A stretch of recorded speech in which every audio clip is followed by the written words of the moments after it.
Hello everyone, my name is Lila Ibrahim and I was born and raised in Ottawa.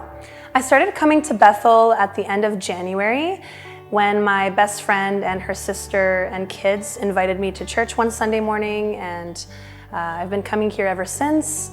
I had left a 3-year contract at another church where I was working as a children and youth pastor, and I found that season was ending and I needed a new church family, and so once I got invited to Bethel, I made it my home that morning.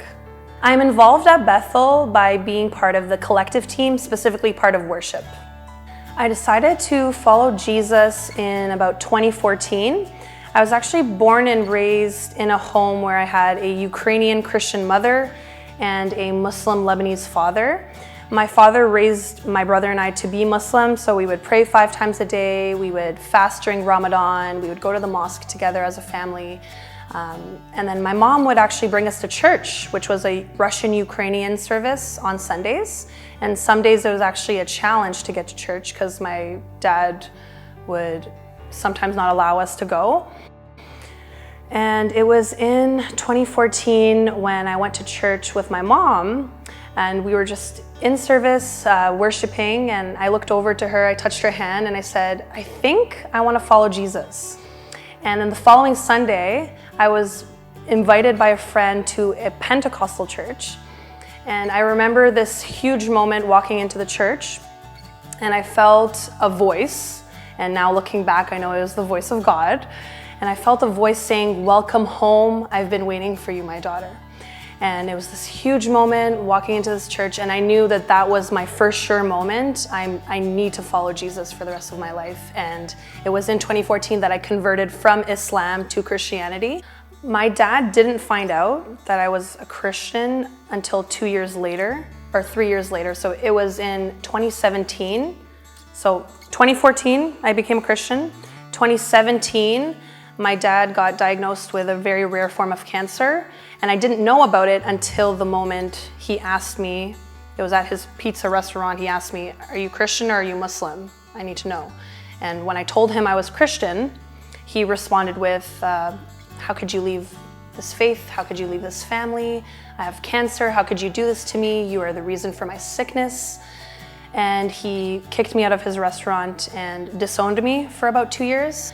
And it was in 2017 that I got a job in Rwanda in East Africa. So I moved there for an entire summer working. And when I came back from Rwanda, my dad started to talk to me again, and we just completely avoided the topic of religion. Anytime religion would come up, there would be us butting heads, and we wouldn't come to a solution. It would always be us splitting ways again. So since then, I've been disowned twice, and as I prepare for this next chapter of my life, we are still disconnected within our faiths. Finding Jesus and committing to Him and committing to being a follower of Him has completely transformed the way that I act, the way that I behave, the way that I speak to people, the way that I treat my students as a teacher, the way that I interact. He has shown me a new way to love and be loved. And He has changed my life in the way that no matter how far away I could run, no matter how bad my circumstance may look, I know that I have my Father in heaven looking out for me, and I have the Holy Spirit of Christ moving within me and leading me and guiding me to victory, to success. So Jesus has allowed me to start a ministry group called Girl Hang, and it's basically, in simple terms, a ministry that brings girls of all ages into a group of support and encouragement to hear God's voice, to meditate on His Word, and to talk about mental health, which is just something that's so important these days. And I'm hoping to take this ministry with me to France. So I'm actually leaving to France on the 1st of July, very, very soon. And I'm going to be pursuing my master's degree in smart educational technology. And my hope is to learn how to make education more accessible for children all over the world. And I just hope to grow my ministry and take what I've learned and continue bringing people to Christ and continue inspiring people to feel loved and to feel worthy of His love And I specifically want to focus on people who are suicidal and have suicidal thoughts and inspire them to know that there is a life worth living and that their existence matters in the world. I would like my church family to know that it is so crucial, it is vital that you never stop praying. Because I am a pure example of the prayers of people in my life that prayed for me to become a Christian.